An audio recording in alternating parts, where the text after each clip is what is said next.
Assalamualaikum warahmatullahi wabarakatuh. Salam sejahtera, Om Swastiastu, Namo Buddhaya, salam kebajikan. Pembelajar hebat, terima kasih telah menjadi penonton setia channel ini. Selamat datang kembali di channel motivasi, public speaking, self development, dan leadership kebanggaan kita semua. Apa kabar? Semoga dalam keadaan baik selalu. Topik kali ini sangat menarik karena merupakan salah satu cara untuk meningkatkan mindset dan kualitas hidup Anda secara signifikan.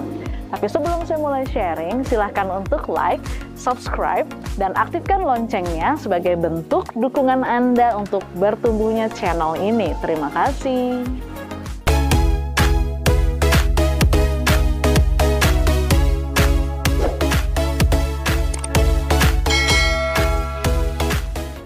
Dari Danau Jembatan Texas Universitas Indonesia, izinkan saya kembali berbagi untuk pembelajar hebat semua.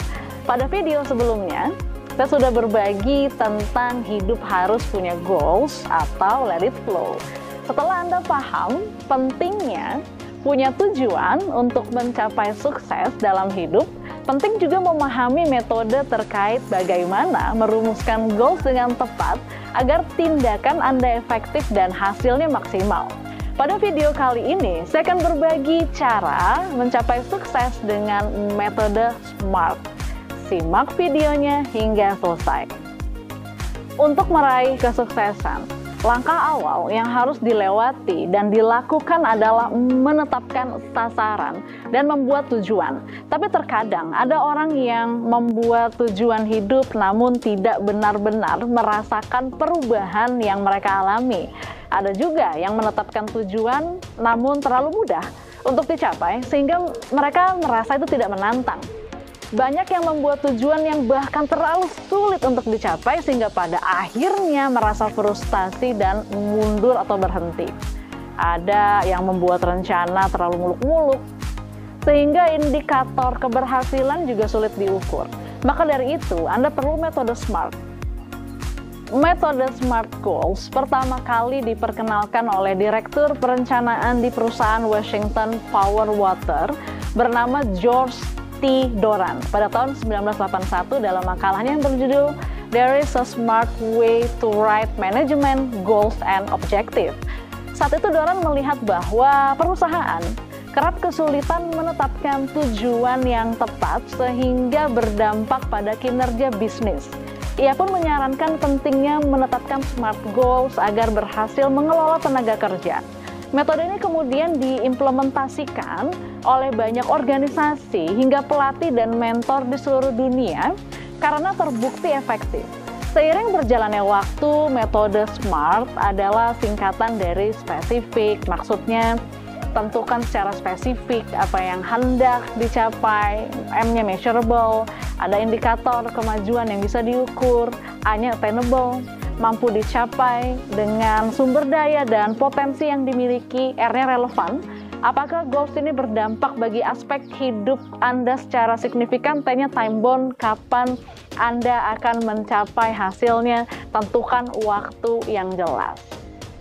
Seiring berjalannya waktu, metode SMART tidak hanya memiliki satu definisi saja. Singkatan-singkatan dalam SMART itu dapat berbeda sesuai kebutuhan, namun tidak melenceng jauh dari konsep aslinya. Pada video kali ini, SMART yang dimaksud adalah seperti gambar berikut ini. As a specific, what exactly are you trying to achieve? Apa yang sesungguhnya ingin Anda capai? Tentukan dengan sangat jelas. M-nya measurable, how will you know when you have achieved it? Bagaimana Anda tahu goals-nya itu udah tercapai? Harus ada indikatornya kan, berarti proses, diukur, hasil terukur. Attainable-nya, it's genuinely possible to achieve it. Apakah benar-benar mungkin untuk mencapainya?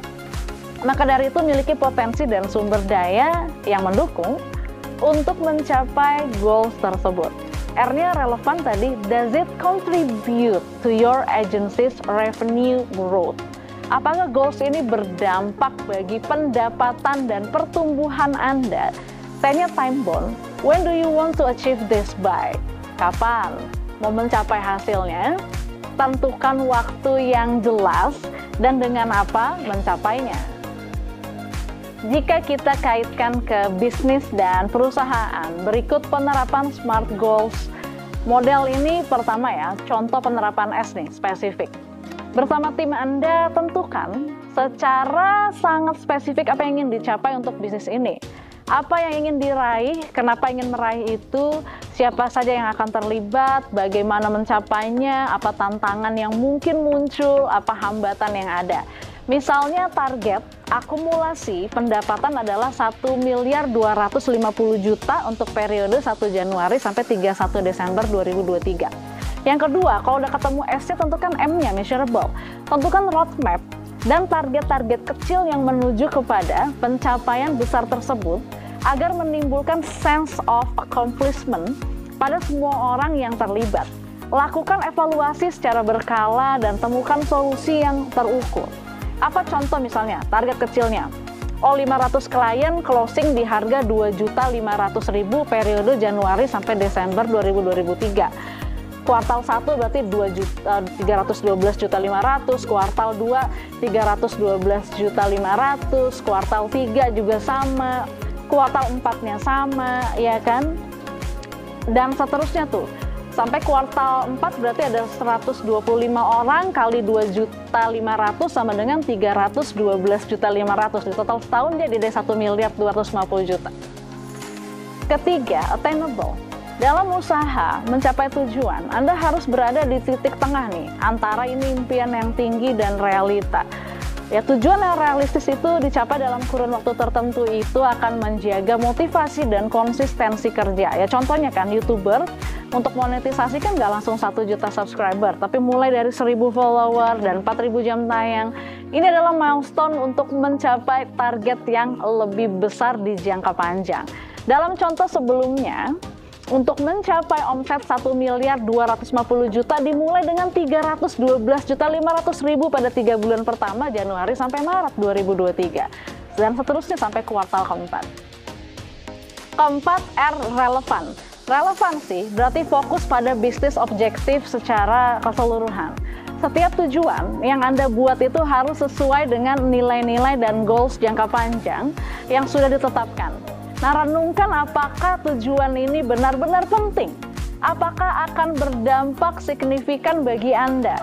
Bagaimana hal itu berkontribusi pada tujuan jangka panjang Anda?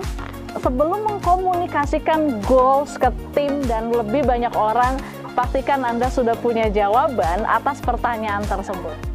Yang kelima, T atau time bound. Akan dicapai kapan dan bagaimana caranya? Mudah bagi kita berkata produktivitas perusahaan akan naik 30%. Namun tanpa kerangka waktu yang jelas, tujuan itu jadi blur. Anda akan terlalu santai, menunda pekerjaan, menunda hal penting karena tidak ada tenggat waktu yang jelas. Mau kapan produktivitas naik? Kapan-kapan ya otak Anda pasti juga akan ngehang karena tidak ada perintah yang jelas. Tentukan produktivitas kita naik 30% 30 Juni 2023 misalnya. Lalu tetapkan strategi bagaimana mencapai itu. Gimana? Mudah kan? Menerapkan metode SMART Goals. Gunakan metode ini dan pastikan untuk membuat versi tertulis maupun visualisasi seperti buku impian ataupun dream board yang bisa dipajang di kamar tidur atau di ruang kerja. Itu akan membantu pikiran, tubuh, dan jiwa untuk bersinergi mencapai goals Anda. Saran saya tidak usah menetapkan terlalu banyak goals. Fokus kita sebagai manusia itu terbatas. Kita nggak bisa melakukan terlalu banyak hal dalam satu waktu. Kita hanya bisa mengalihkan fokus dari satu hal ke hal lain pada saat berbeda. Sementara semakin banyak berpindah-pindah fokus, makin banyak hal yang nggak akan terselesaikan dengan baik. Oke, nanti saya akan kasih simulasinya ke Anda. Saya punya sesuatu untuk Anda ya. Kita simulasikan yang tadi pernyataan saya. Ini apa? Kertas. Kita analogikan jari ini adalah sebagai sasaran yang ingin Anda capai atau goals Anda. Ketika kita berusaha untuk membolongkan kertas ini dengan menggunakan 5 jari, sekeras apapun usaha Anda, itu tidak berhasil, tidak bolong juga kertasnya. Tapi sekarang mari kita fokus pada sedikit goals. Kita akan bolongkan kertasnya dengan menggunakan 1 jari, kita fokus dan kita bolongkan. Butuh sebuah usaha, tapi akhirnya bisa berhasil lebih cepat. Kalau kita analogikan ini adalah sasaran yang ingin Anda capai. Semakin sedikit sasaran yang Anda buat, akan semakin efektif Anda mencapainya. Jadi nggak perlu bikin banyak-banyak, fokus pada sedikit sasaran, selesaikan satu hal sebelum mencapai hal yang lain. Semangat! Pesan saya untuk semua dreamer dan achiever, apa yang belum kita miliki pada tahun lalu mungkin saja sedang dipersiapkan untuk datang pada tahun ini. Mari pantaskan diri untuk menyambut keajaiban semesta. Jangan berpikir apa yang bisa terjadi dalam sebulan, apalagi setahun. Fokus saja pada 24 jam yang ada di hadapan Anda dan lakukan sesuatu, apapun yang membuat Anda semakin dekat pada goals yang telah dibuat. Selamat membuat resolusi hidup, selamat memulai babak baru kehidupan. Semoga kebahagiaan dan keberuntungan selalu menyertai kita semua. Pembelajar hebat, demikianlah sesi sharing kali ini. Pada video selanjutnya saya masih akan berbagi seputar topik public speaking, motivasi, self-development, dan leadership. Pastikan Anda sudah mengaktifkan loncengnya agar mendapat notifikasi tentang konten terbaru saya. Yang baru hadir hari ini dan baru kenalan dengan Coach Prim, silahkan untuk subscribe, like, dan share video ini sebanyak-banyaknya agar manfaatnya menjangkau lebih banyak orang. Saya Primi Putri Suryatmaja, pamit undur diri. Sampai jumpa pada video selanjutnya. Terus semangat meningkatkan diri menjadi versi terbaik dirimu.